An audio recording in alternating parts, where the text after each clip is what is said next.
wanti hundinuu jira sagaleen waaqayyoodha. Wanti hundinuu amantiidhaan hin danda'amu. Maatiyos boqonnaa 21 lakkoofsa 21-22 irraa yemmus Yesuus deebisee an dhuguman isiniin jedha amantii yoo qabaattan yoo mamuudhaa baattanis mukicha irratti waan ta'e duwwaa hin gootanii gaaruma kanaan ol kaafamii galaanatti darbatamii yoo jettan in raawwatama isaaniin jedha. Amantanii kadhataan waan dhiyeeffattan hundumaa hin fudhattu isaaniin jedha. Waa'ee arbuun goguu irratti kana dubbata. Maali? Arbuun ati kaleessa abaarteen goddeemii jedhanii gaafannaani yoo amantaniidha yoo mamuudhaas baattaniidha. Yeroo tokko tokko amanee kadhatan namni deebi'ee muumaa battaluma sanatti hin ta'u jechuudha. Hin amanaa haleluuyaa gochuu dandeessadha. Hafuura kadhannaa sana keessa yeroo yeroo hafuura qulqulluutu gargaara. Yeroo gadi ba'ee namuma sana kaan yeroo ta'u immoo mama amma dhummataa wanti sunidha. Yaalii kanaan dura yaalaa jiru itti fufa. Kana jechuudha hin amanne jechuudha. Kanaaf yoo amantaniidha amantii yoo qabaattaniidha yoo mamuudhaa baattaniidha. Isan mukatti kana irratti ta'e duwwaa mitiidha gaarumaan iyyuu asii ol kaafame galaana sana keessa immoo gadi buufame yoo jettanii hin ta'aadha.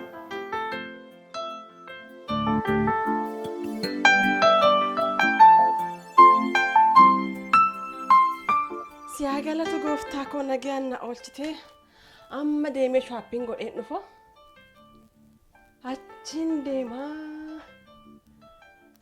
mi waa haan bibbitadhu qabaa wa bibbitadhee gara manaatti hin deebi'a.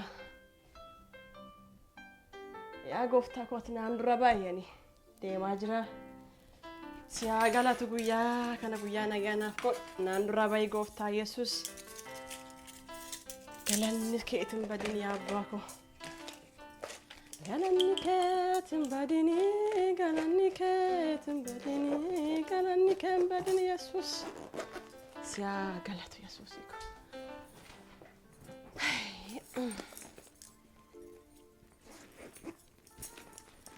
Me waan nyaataa waan manaaf ta'aa bitee dhufa. Qarshii koos waan hunda qabadhee jira sirreeffadhee jira akka irraanfannee hunduu jira. Eeyyee. Yaa gooftaa Yesuus maqaan kee ulfaatu ati naan dura baay'ee maqaa Yesuusiitiin ameen.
Gaarri kun yeroo hunda fuuldura koo taa'a. Bara baay'ee gufuuna ta'e fuuldura kootti gaarri guddaan kun tajaajila kootti nan deemadheen duraa hin deemu karaa natti dheeresse. Adda maqaa Yesuusti fuuldura kootii buqqaata. Sagalee Waaqayyoo keessatti akkana barreeffanteetti. Maatewos 21:20 namarraa akkana yoo amantanii gaara guddaa kana fuuldura kootii buqqa'e gara galaanaatti gad darbatame. Yoo jettanii dhugeeffannaadhaan gaarri kun buqqa'ee darbatama jedhamee sagalee Waaqayyoo keessatti caafameera. Har'a maqaa Yesuusitiin gaarri fuuldura koo jirtu kun kan waggaan talaaqobsit kan baran talaaqobsit maqaa Yesuus Kiristoositiin adda dhugeeffannaan akkuma sagalee Waaqayyoo jedhan barreeffantarratti amanee Waaqayyoo si kadhadhaa gaara kana maqaa Yesuusitiin fuuldura kootiin bara koo gadhiisiti deemi maqaa Yesuusitiin Yesus deemak agooftaa Yesus Kiristoositti bara koo gadhiisi tajaajila koo gadhiisi maqaa Yesuusitti buqqa'i fuuldura kooti deemak agooftaa Yesus Kiristoositti buqqa'i maqaa Yesus Kiristoositti buqqa'i ati gaara kan maqaa Yesuusitti fuuldura koorraa deemi buqqa'i hamma fuuldura koo jirta Luqqisi guyyaa tokko baratteen gaara jigsuudhaa kaatee durayyuu. Ati gaara kana maqaa Yesus Kiristoositti buqqa'i. Maqaa Yesuusitti ameen buqqa'eera. Hamma fuuldura koo jirta. Bara hedduu fuuldura koo teette. Ammas fuuldura koo jirta.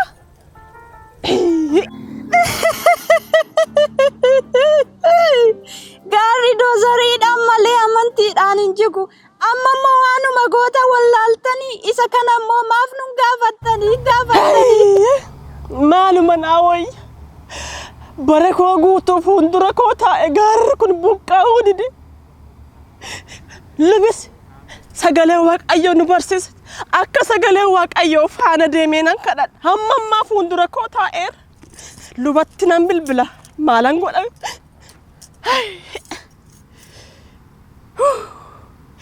Bara koo guutuu fuuldura koo taa'e gaara kana.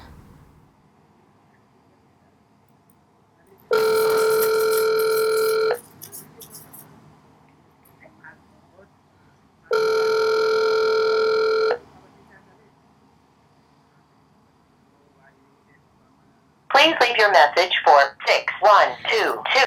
Lubisin kaasu gaara sana duraan ka'u. Abbaa wangeelaatti nan bilbila ammas.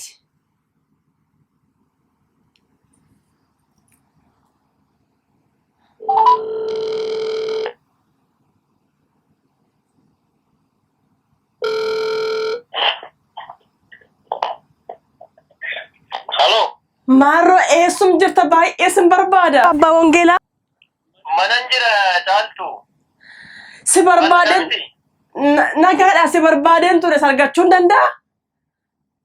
Eeyyeen argachuun dandeessa garuu maal akka kiristaanatti nagaa waaqayyoo ifaa ta'uu deemaa jette na sariifatte maali qorifachaa jirta. Nagaa maantu jira jetteeti nagaa si gaafadha nan dhufa na eegi manatti.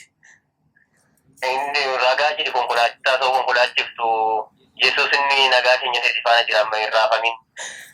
Mee nan dhufa achumatti na eegishi.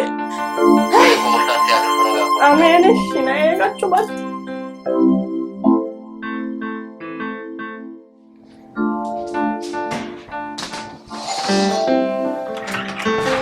Eenyudha? Oh, caaltuu koo dhuftee? Baga nagaan dhufte? Akkam? Jirta? Fayyaadha. Galata Waaqayyo baga nagaan dhufte. Hosseen.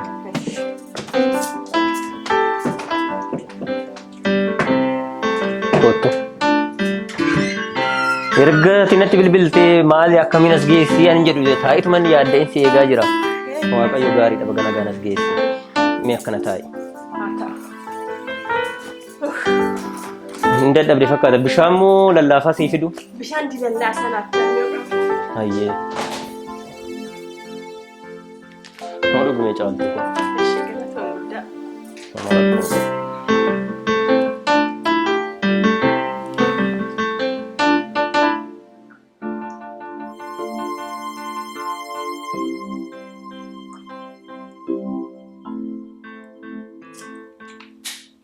Nan gubadde beektaa? Aduu kanatti ho'amoo maali? Har'a baay'een gubadheen dhufe. Maali maaltu si mudate haadha koo? Torbaan darbe sanbata guddaa lubi maal jedhan nu barsiisu waa'ee amantii nu barsiisaa ture miti? Dhuguma barsiisanii. Jecha Waaqayyoo keessaa maatos 22 yoo isin gaara guddaa kan duraa ka'e gara bishaan darbettanii isin eegganna gara Waaqayyoo akkas jedhee miti baranne. Har'a gaara dhiibaan oolu biyyaa guutuu nan kadhadha nan dhiiba. Gaara akka kamii dhiibda? Gaaruma guddaa fuuldura koo ta'e harka kootiin dhiibe luka kootiin dhiibe nan kadhadhee afaan haaraatti na haasa'e. Na duraa ka'uu dadhabee achuma dhiisee dhufe. Osoo inni fuuldura koo ka'ini itti namnee dhufe ammas. Lakki caaltuu kun dhagaila akkasumatti. Kan sagalee waaqayyoo jedhu gaara uumamaa isa ija keenyaan isa qaqqabatamu otoo hin taane jireenya keenya keessatti wanta gaara ta'e kamiyyuu amantiidhaan amannee yoo kadhanne nu duraa jiga wanti gaaffii nutti ta'u wanti jireenya keenya irratti ulfaatu kamiyyuu ba'aan kamiyyuu sagalee waaqayyoo irra dhaabanne akka yaada waaqayyootti yoo kadhanne nu duraa jiguu danda'a amantiidhaan jechuudha malee gaaruma ijaan argamu sana jechuu miti. Kanaafis akkasiitiif immoo sagalee waaqayyoo gadi fageenyaan barachuu nu gaafata, kadhata nu gaafata. Isa kanaan yoo ta'e malee jiguu hin danda'u gaara harka keenyaan jiguu. Sagalee waaqayyoo Maatewos 21 lakkoofsa 21 irraa kaasee siifan waan sagalee waaqayyoo kennamu. Ani dhuguma isiniin jedha amantii yoo qabaattan yoo mamuu dhaabattanis mukicha irratti waan ta'e duwwaa hin gootan.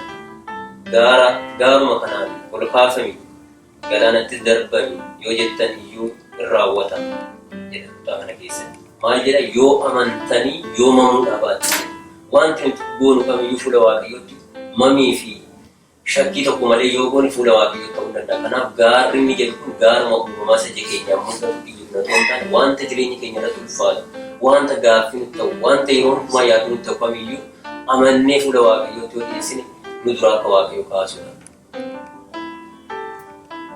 Anaaf hin gallanimmaa gaaruma sirriiseyaa. Bakka guyyaa guutuu dhiibaan oole numa dhiiba hin qabu osoo namootni argan tokko ulfaan ture kanan seene beekta kanatti fudhannaan jecha waaqayyoo kan yaadatti fudhadhe gaaruma sirrii kan na fakkaate guyyaa guutuu dhiibaan oole. Lakkee maal caaltuu koo akkami seete anaan ammoo waan sagalee waaqayyoo kan hunduma hoggansi hin barsiisu waan kana fixisitti fakkaata miti ijoollummaa biyyaa kaasee sagalee kana meeqa keessa deebi garuu maal ta'uu qaba sagalee waaqayyoo kana sirriitti dubbisuu. Akkasumas kitaabotaa fi barruulee namoonni waa'ee amantii irratti beekumsa qabachuuf barreessan dubbisuudhaan beekumsa waa'ee amantii irratti qabuun guddifachaa deema. Akkamitti kitaaba lubni keenya waa'ee jireenya amantii jiraachuu sana hin dubbifne?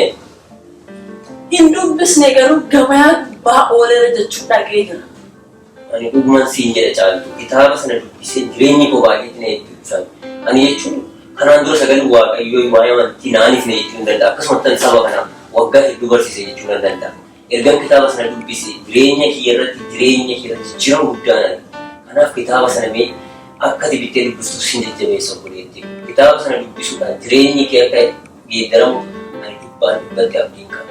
Waaqayyos immoo si gargaara namni hafuura waaqayyoo malee yaada waaqayyoo hubachuu danda'u jedhamee akkuma caafamee jiru amma siifan kadhadhaa waaqayyoon immoo si gargaara amma siifan kadhadhaa.